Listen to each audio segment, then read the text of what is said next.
Good day mga ka-story. So ayan, update na naman tayo sa ating store. So bago yan, magtatanghalian muna ako. Kasi kadarating lang namin galing palengke. Ano po? Ha? Tempura? Malaki?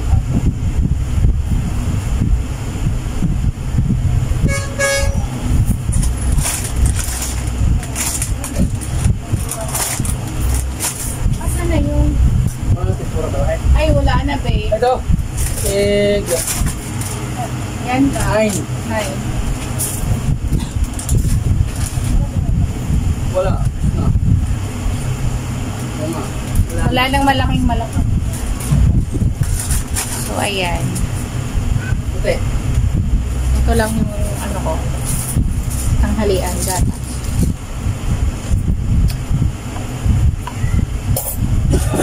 Kararating lang namin galing palengke. So, kahapon hindi kami natuloy sa palengke kasi sa ospital kami nakapunta. Gawa ng niliit kulit. So, konting share lang natin. Kay liit kulit. Okay na siya today. Sigla na ulit. Yung aking liit kulit. So, ano po siya, nausog sa mga naniniwala sa usog. So, nausog yung liit kulit ko. Kasi dinala namin siya sa hospital, wala naman makita ang doktor. Tuminigil naman yung ano niya.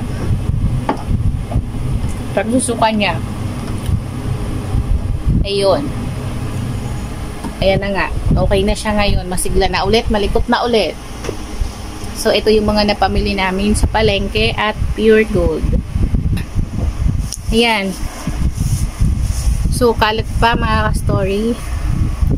Tapos, yung delivery ko pa ng grocery kahapon. Tsaka, ayan, mga yan. Ayusin pa yan ng ating boss amo. So, update lang tayo sa ating mga napamili.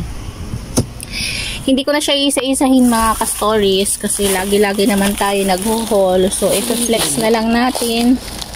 Katulad nito, yan. Palengke to galing. Tsaka yan, ito. Mabenta to. Inaano yata ng mga estudyante, pina-project. Istaro. Tapos yung mga chicheria ko. Ito, galing to sa Pure Gold. Palengke. Ito sa Pure Gold din, kaunting chicheria. Tapos, sa palengke to, Malos. Tapos, ito palengke din po galing. Saka itong popcorn. Yan. Sa malaking wholesaler to na grocery doon sa palengke loob. Mura din kasi doon mga ka-story. Yan, mga kalamansi. Mura na ba ang kalamansi? Mura lang. Mura. Piso na lang ang isa. 50 kilo ng kalamansi. Ang siling ano? Red. 100. Siling haba.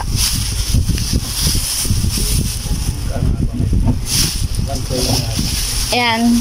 120 ang kilo. So, konti lang naman ang binibili namin yan kasi pag nabulukan tayo, sayang. Hindi na. Ito. Sibuyas, mura na. Ha? 120 ang kilo ng sibuyas. So, mura na siya.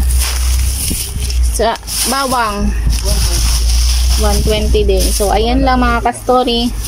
Yan lang ang mga tinda kong gulay. Mga ano lang, pansahog lang. Hindi tayo natinda ng mga talagang gulay. Ito lang mga condiments. Condiments ba ito? Sangkap. Yan, sangkap sa pagluto lang. Yan lang ang aking itinitinda. Saka yung miswa. Ba't nakatabi na yan ng sunrooms. And then, bumili kami ng bigas. Mataas pa rin ang bigas mga ka-story. Hindi pa naman talaga totally nagmura. So, maharlika magkano? 1, 2 ang 25 kilos. Dinorado. 1,280 din ang 25 kilos. Ang sinandome 180. 180. So, hindi po kasi ako namili. Siya namili. Hindi siya nakakaalam ng price. So, ayan. Kaunti lang naman yung binawas, no? Simula nung nagbawasan. 40. Nasa 40.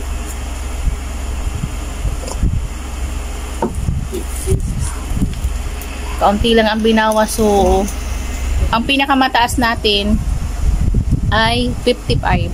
Dinurado ko ay 55.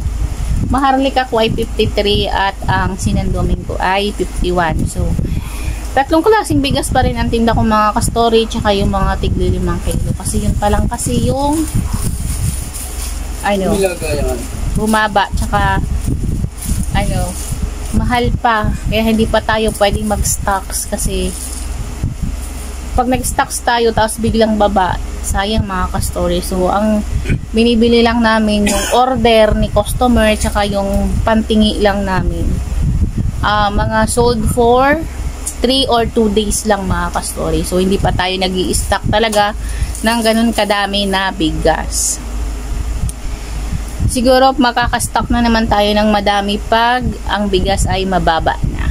So, yan lang ang update sa atin. Ngayong araw na ito, Wednesday. Thursday ata ngayon mga ka-stories. So, hindi ko na alam ang araw. Ayan lang mga ka-story. Please keep on watching and please subscribe our channel, Bob's Tindahan Stories.